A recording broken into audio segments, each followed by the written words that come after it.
discuss about the flow of energy as well as the 10% law. Last video में हमने food chain को discuss किया. आज हम स्टडी करेंगे कि फूड चेन में जो हमने कैरेक्टर डिस्कस किया था फूड चेन के लिए, that is unidirectional flow of energy, उसे हम यहाँ पर किस तरह से प्रूव करेंगे कि कैसे एक स्टेप से एनर्जी दूसरे स्टेप में ट्रांसफर होती है. उसी के साथ साथ कितनी एनर्जी जो होगी वो एक ट्रॉफिक लेवल से दूसरे ट्रॉफिक लेवल पर पास होगी.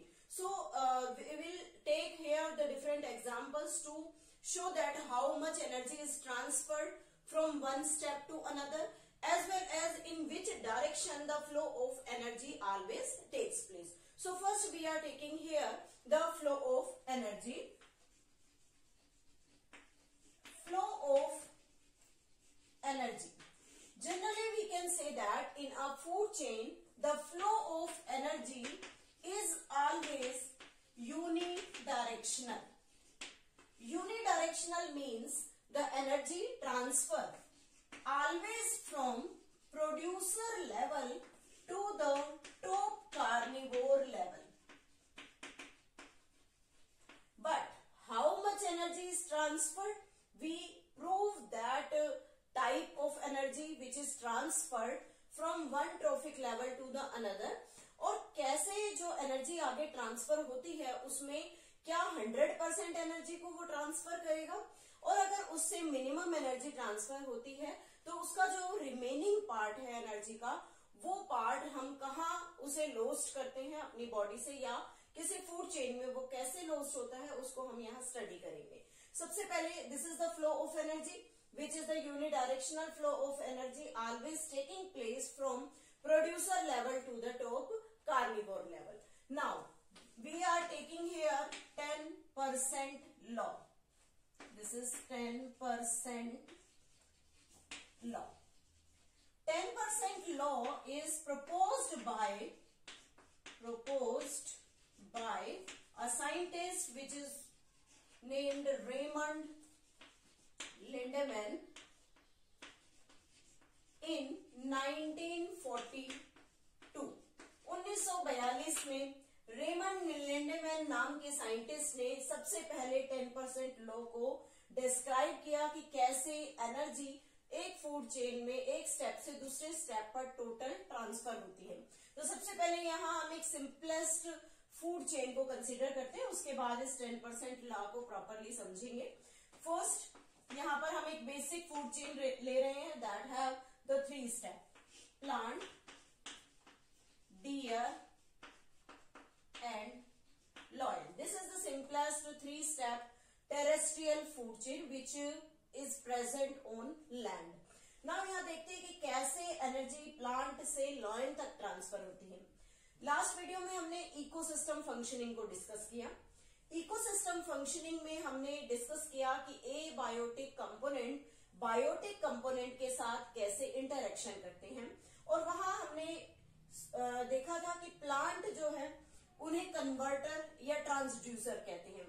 क्यों कहते हैं इन्हें ऐसा? क्योंकि ये सन से ली हुई सोलर एनर्जी को केमिकल एनर्जी या कहें तो ऑर्गेनिक फूड में कन्वर्ट करते हैं. तो यहाँ पर सबसे पहले डिस्कस करते हैं सन कितनी एनर्जी यहाँ प्लांट को ट्रांसफर करता है. Basically total amount of energy जो भी सन से अर्थ पर अवेलेबल होती है उस एनर्जी का ओनली 1% पार्ट जो होता है दैट इज नेम्ड एज पार. उसे हम यहाँ पार कहते हैं. पार की फुल फॉर्म है photosynthetically active radiation. Photosynthetically active radiation. It means जैसा कि ये नाम ही सजेस्ट कर रहा है कि टोटल एनर्जी जो सन से अर्थ सरफेस पर अवेलेबल हुई उस एनर्जी का ओनली 1% पार्ट प्लांट यूज करेंगे. देन जितनी एनर्जी यहाँ प्लांट के पास यूज हुई है उस एनर्जी का आफ्टर दैट यहां से डियर तक ट्रांसफर ओनली 10% होगा. So try to understand this.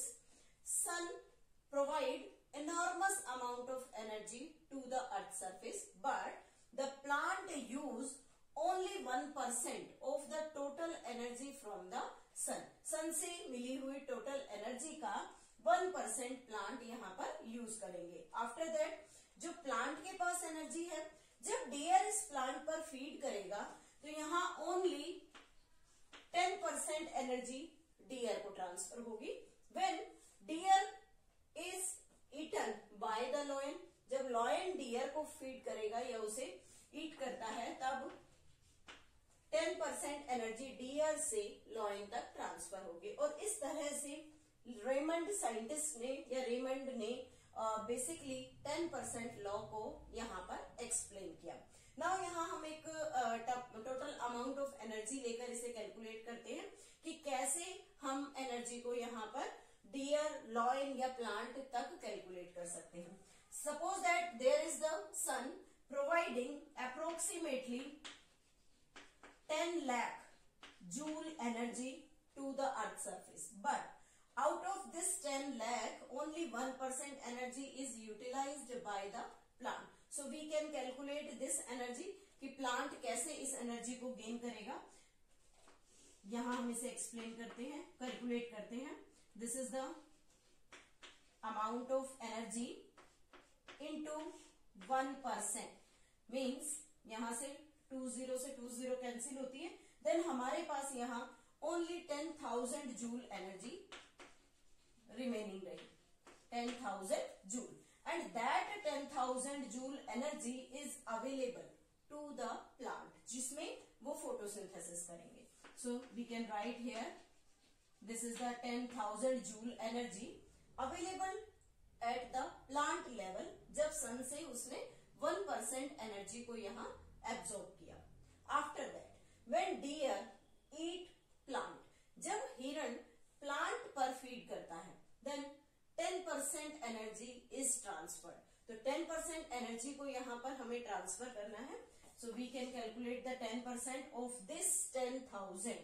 This is the 10,000 into 10 upon 100. There will be the cancellation of the two zeros, and there is only 1,000 joule energy which is available to the deer level. deer के पास only 10% energy, plant की total available energy का 10% transfer हुआ.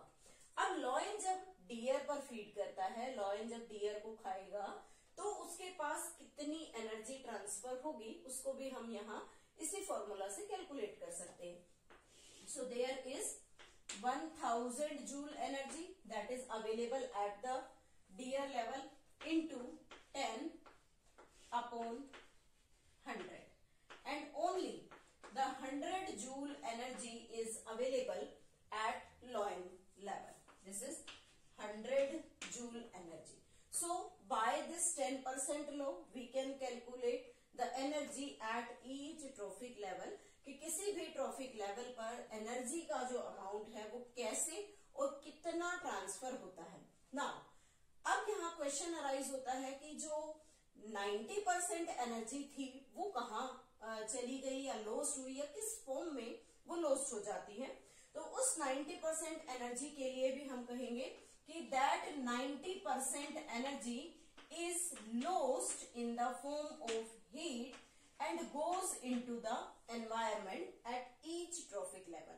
यहाँ 10,000 joule energy का 10% dear को transfer हुआ, लेकिन उसी दौरान जो 90% एनर्जी है that is in the form of heat lost in the environment. And same thing is here. Again the 90% energy is lost in the form of heat into the environment. तो यहाँ हम basically calculate कर सकते हैं कि कैसे energy का transfer हुआ. अब बात आती है कि ये जो हीट हमने वर्ड यहाँ पर यूज किया है, इस हीट में हम किस तरह से कैलकुलेशन कर सकते हैं या कैसे फाइंड आउट करें कि बेसिकली ये हीट वर्ड किस चीज के लिए या किस स्पेसिफिक जो प्रोसेस है उसके लिए यूज किया गया है. So most important thing that 90% energy lost during transfer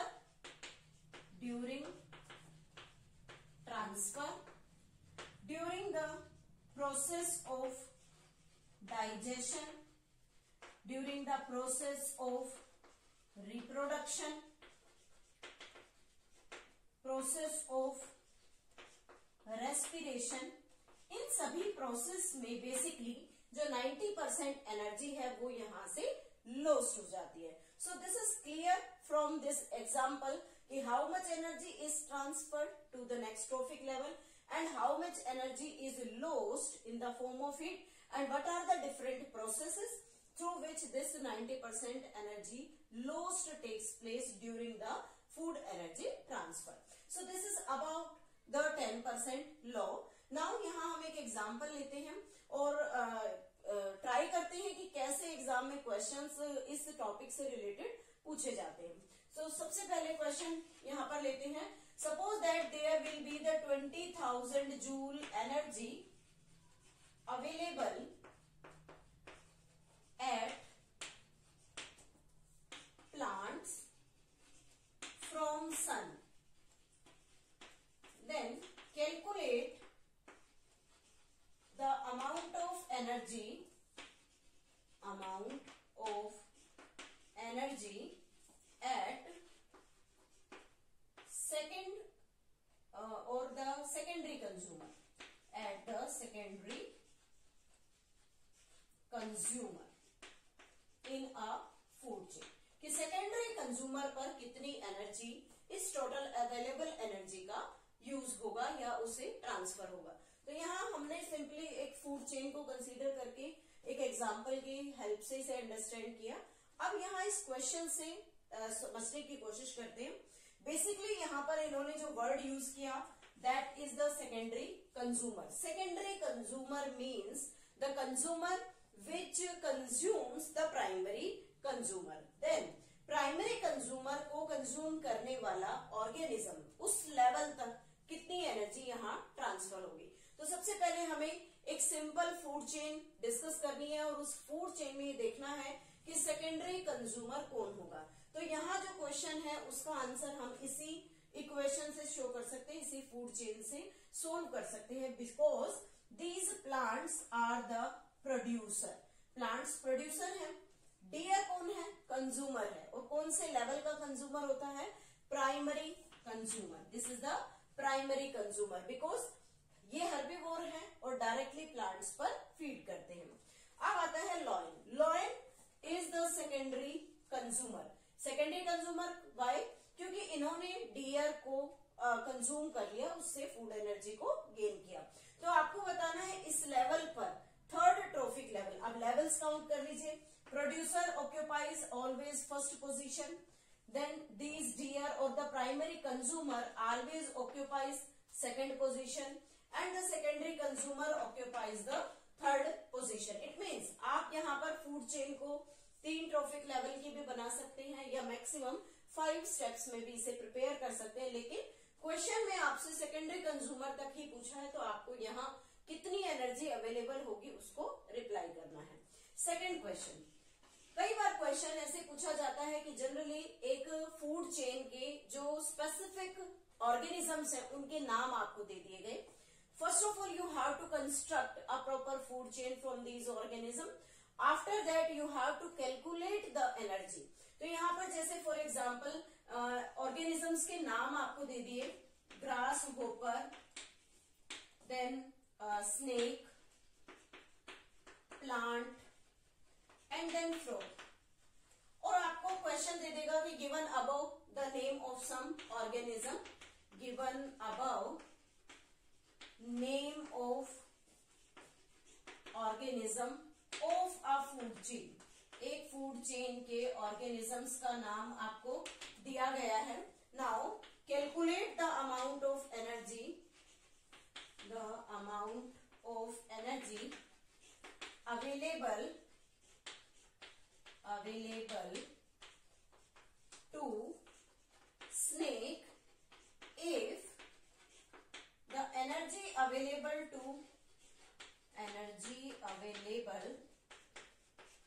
to plant or the producer level is 1000 joules. आपको कैलकुलेट करनी है कि यहाँ पर स्नेक पर या स्नेक के पास कितनी एनर्जी अवेलेबल होगी। सेम इसी लॉ को हम यूज करेंगे, सेम इक्वेशंस यूज करेंगे, calculation. Now try to solve these questions. So this is all about the unidirectional flow of energy as well as 10% law.